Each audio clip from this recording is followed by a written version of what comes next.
हमने देखा कि किस तरीके से हम चेक्ड एक्सेप्शन को हैंडल कर सकते हैं और किस तरीके से रन टाइम एक्सेप्शन को हैंडल कर सकते हैं, राइट। मल्टीपल कैच की मैंने बात की, मल्टीपल कैच से रिलेटेड और चीजें देखते हैं कि क्या हो सकता है। मैंने यहां पे लिखा ट्राई, और ट्राई के साथ क्या आएगा, कैच ब्लॉक। मैंने यहां पर लिखा कैच, और ये curly braces start, curly braces close. एक ट्राई के साथ मल्टीपल कैच आ सकते हैं, तो मैंने यहां पर मल्टीपल कैच लगाए, कितने भी कैच ब्लॉक यहां पर आ सकते हैं। सिर्फ एक बात का ध्यान रखना है कि ट्राई की जहां पर ये ब्रेसेस क्लोज हो रही है और कैच जहां से स्टार्ट हो रहा है, इस ब्रैकेट के बाद और कैच के बीच में और कुछ नहीं आ सकता। अगर आपने लिखा तो कंपाइलर एरर देगा, राइट। आगे मूव करते हैं। अब एक चीज आपने ध्यान रखनी है, क्योंकि आपको पता है कि यहां पर कोड हो सकता है, यहां पर कोड हो सकता है, यहां पर भी कोड होगा, यहां पर भी कोड होगा, और ये रेस्ट ऑफ द कोड। और यहां पर क्या लिखेंगे, यहां एक्सेप्शन क्लास का नाम लिखते हैं, जिस टाइप की एक्सेप्शन आ सकती है या आएगी या आ चुकी है, और यहां पर रेफरेंस वेरिएबल, यहां पर भी एक्सेप्शन का नाम, क्लास का नाम, और यहां पर रेफरेंस वेरिएबल। तो अगर ये क्लासेस हैं तो ऐसा हो सकता है कि दोनों क्लास का कोई रिलेशन ना हो, लेकिन अगर इन दोनों में रिलेशन है, इजी रिलेशनशिप फॉलो कर रही है, एक सब क्लास है, एक चाइल्ड क्लास है, तो रूल ये है कि हमेशा आप सब क्लास को ऊपर मेंशन करेंगे और चाइल्ड क्लास, सुपर क्लास को नीचे मेंशन करेंगे। यानी चाइल्ड क्लास ऊपर आएगी और पेरेंट क्लास नीचे आएगी, ये रूल है। अगर आपने उल्टा कर दिया, सुपर क्लास ऊपर कर दी और चाइल्ड क्लास नीचे कर दी, तो क्या होगा, तो कंपाइलर एरर देगा। क्यों देगा कंपाइलर एरर, क्योंकि आपको पता है कि जो सुपर क्लास है, मान लीजिए आपने, कंपाइलर अलाउड नहीं करेगा, बट मान लेते हैं अगर कंपाइलर ने अलाउड कर दिया होता, क्या अलाउड कर दिया होता कि यहां पर सुपर क्लास आपने मेंशन कर दी और चाइल्ड क्लास नीचे मेंशन की। अब एक्सेप्शन जो आई इस लाइन पर, वो चाइल्ड क्लास टाइप की आई। आपने क्या मेंशन किया यहां पे, सुपर और चाइल्ड नीचे। कंपाइलर इसे अलाउड नहीं करेगा, बट मैं एज्यूम करके चल रहा हूं अगर कर दिया होता तो क्या होता। एक्सेप्शन किसकी आई, चाइल्ड क्लास की आई, यानी चाइल्ड क्लास का ऑब्जेक्ट बनेगा। और हमें पता है सुपर क्लास का रेफरेंस सब क्लास का ऑब्जेक्ट होल्ड कर सकता है। तो इसका मतलब यह हुआ कि ये जो सुपर क्लास का रेफरेंस वेरिएबल है, ये तो इसका ऑब्जेक्ट होल्ड कर लेगा, यानी कंट्रोल यहां पर तो शिफ्ट होगा ही नहीं, यानी ये तो यूजलेस है।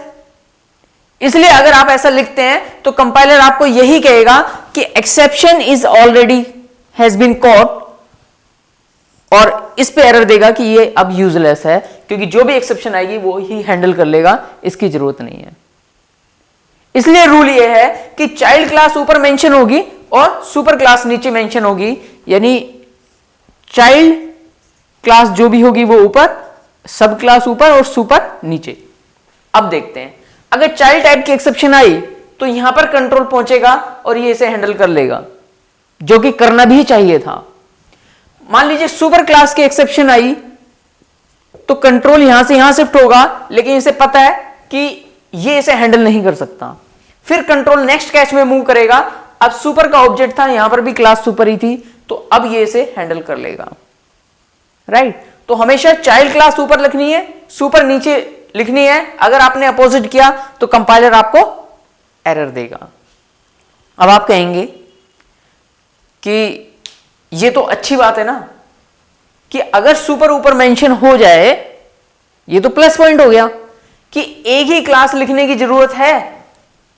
मैं इसे रब कर देता हूं थोड़ी देर के लिए, ये पॉइंट समझाने के लिए।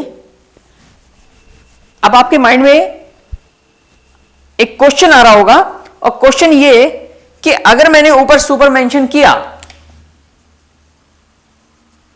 और चाइल्ड नीचे मेंशन किया, तो मुझे पता है कि चाइल्ड की जरूरत नहीं है, तो इसे हटा देते हैं, और सुपर मोस्ट क्लास जो कि एक्सेप्शन क्लास है वो यहां पर मेंशन कर देते हैं। अब जो भी एक्सेप्शन आएगी, चाहे वो किसी भी टाइप की हो, नल पॉइंटर हो, नंबर फॉर्मेट एक्सेप्शन हो, फाइल नॉट फाउंड एक्सेप्शन हो, क्योंकि एक्सेप्शन तो सुपर मोस्ट क्लास है, तो यही इसे हैंडल कर लेगी। फिर मल्टीपल कैच देने का पर्पस क्या है? यस और नो? भाई क्यों दे रहे हैं फिर मल्टीपल कैच? अगर हमें पता है कि सुपर मोस्ट क्लास इसे हैंडल कर सकती है, तो फिर जरूरत क्या है बाकी सब कुछ नीचे मल्टीपल कैच देने की? सुपर मोस्ट क्लास दे दो। यस और नो? यस? ऐसा हमें नहीं करना चाहिए। क्यों नहीं करना चाहिए? मैं आपको रीजन देता हूं। मान लीजिए आपने सुपर मोस्ट क्लास ऊपर मेंशन कर दी, इसका मतलब ये क्लास हर टाइप के एक्सेप्शन को हैंडल कर लेगी। अब मान लीजिए आपके प्रोग्राम में आई नेटवर्क से रिलेटेड कोई एक्सेप्शन आ गई, तो आप चाहेंगे कि मैं यूजर को ऐसा मैसेज दूं जिससे उसे पता चले कि भाई प्रॉब्लम कहां है, नेटवर्क की प्रॉब्लम है। अगर आपके प्रोग्राम में कोई exception I file not found, तो आप चाहेंगे यूजर को मैसेज आए कि फाइल नहीं मिली, फाइल नॉट फाउंड का मैसेज जाना चाहिए। और इसके अलावा अगर कोई और तरीके की एक्सेप्शन है, तो आप चाहेंगे कि कुछ जनरल मैसेज दे दिया जाए, like kindly we are facing some technical issue, contact to admin, right? वो आप चाहेंगे सबसे लास्ट में। यस और नो? तो अगर आपने सिर्फ एक ही एक्सेप्शन लिख दी सुपर मोस्ट, तो इसमें आप कोई स्पेसिफिक मैसेज नहीं दे पाएंगे, यानी आपको पता ही नहीं चलेगा कि एक्सेप्शन आई किस टाइप की है, क्योंकि आप चाहेंगे नेटवर्क फेलियर की वजह से कुछ और मैं मैसेज दूं, अगर फाइल नहीं मिली तो कुछ और मैसेज दूं। लेकिन यहां पर तो क्योंकि सुपर मोस्ट क्लास है, सभी टाइप की एक्सेप्शन ये खुद ही हैंडल कर लेगा, तो हैंडल करने में हम मैसेज क्या देंगे यूजर को? क्योंकि जब हम एक्सेप्शन को हैंडल करने को कहते हैं, तो इसका मतलब कि हम यूजर को कुछ मैसेज देना चाहते हैं, तो वो कुछ जनरल मैसेज ही जा सकता है, यहां पर कोई स्पेसिफिक मैसेज नहीं जा सकता। जबकि होना क्या चाहिए कि सबसे पहले चाइल्ड क्लास, दूसरी चाइल्ड क्लास, सबसे लास्ट में सुपर मोस्ट क्लास आनी चाहिए, ताकि जितना स्पेसिफिक हो सके हम वो पहले स्पेसिफिक मैसेज दें। और अगर स्पेसिफिक मैसेज नहीं जा पाता, कुछ ऐसा इशू है जो अभी पता नहीं लग पा रहा, तो कम से कम यूजर को एक जनरल मैसेज चला जाए, currently we are facing some technical issue, contact to admin. Yes और नो? आई होप कि आपको पता लग चुका होगा कि क्यों ऐसा रूल है कि चाइल्ड क्लास ऊपर, सुपर क्लास नीचे, ताकि हम यूजर का एक्सपीरियंस को अच्छा कर सकें। आई होप कि इस वीडियो से आपको ये क्लियर हो गया होगा, इस जो मैंने एक्सप्लेन किया इस टॉपिक से आपको ये क्लियर हो गया होगा कि मल्टीपल कैच की ड्यूरेशन में हमें चाइल्ड क्लास ऊपर और सुपर क्लास नीचे लिखनी होती है, राइट? अगर नहीं है तो फिर से वीडियो को देखिए, पक्का क्लियर होगा।